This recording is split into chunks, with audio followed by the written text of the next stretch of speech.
Dans cette maison oubliée par le temps, chaque portrait vous observe, et certains secrets ne veulent pas rester cachés. Oserez-vous suivre Élise, Mila et Jonas jusqu'à l'étage? Laissez un j'aime et abonnez-vous.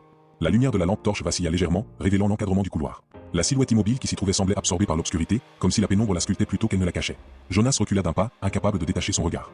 Mila, dis-moi que tu vois ce que je vois. Mila dirigea lentement le faisceau de la lampe. La lumière éclaira d'abord un mur fissuré, puis un tapis poussiéreux, et enfin, rien.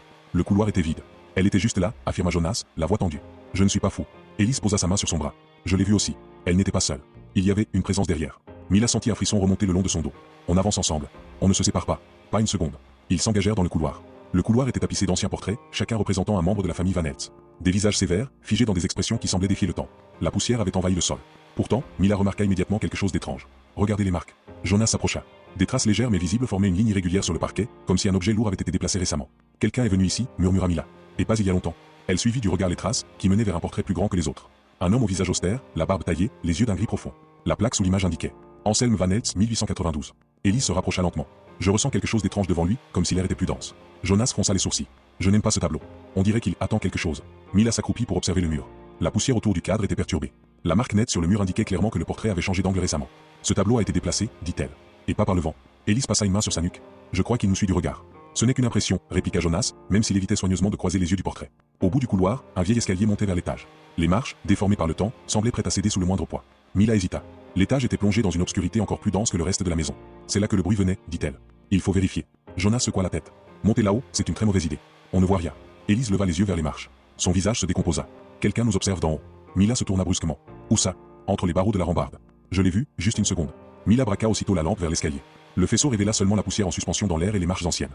Jonas inspira profondément. D'accord, on monte, mais lentement. Et si quelque chose bouge, on redescend immédiatement. Élise agrippa la manche de Mila. Ce n'est pas seulement une présence. On essaie de nous attirer à l'étage. Ils posèrent le pied sur la première marche. Le bois grinça légèrement sous leur poids, mais aucun son brusque ne troubla le silence. Arrivés en haut, ils découvrirent un long couloir encore plus sombre que celui du rez-de-chaussée. À gauche, une porte était entrouverte. Un filet d'air en sortait, comme si la pièce respirait. Vous sentez ça? Murmura Jonas. L'air est plus froid ici que dans le reste de la maison. Mila s'approcha de la porte.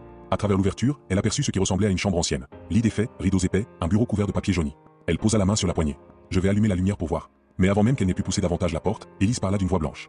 Il y a quelqu'un dans la pièce. Mila se figea. Où ça? Élise déglutit. Dans le coin, près du bureau. Il me regarde depuis tout à l'heure. Jonas plissa les yeux. Je ne vois personne. Il ne veut pas que vous le voyiez, répondit Élise. Il m'attend, moi. Le silence s'abattit brutalement sur eux, lourd, oppressant, presque palpable. Mila redressa la tête. Pourquoi toi? Élise détourna le regard. Parce qu'il connaît mon secret. Dans la chambre de l'étage, une présence invisible attend Élise. Et semble connaître quelque chose qu'elle n'a jamais avoué aux autres. Dites-nous en commentaire ce que vous avez ressenti en écoutant ce chapitre et ce que vous pensez qu'il pourrait se passer ensuite. Cloche, abonnez-vous pour ne rien manquer des prochaines révélations et frissons de cette aventure, et découvrir la prochaine exploration dans la maison des absents.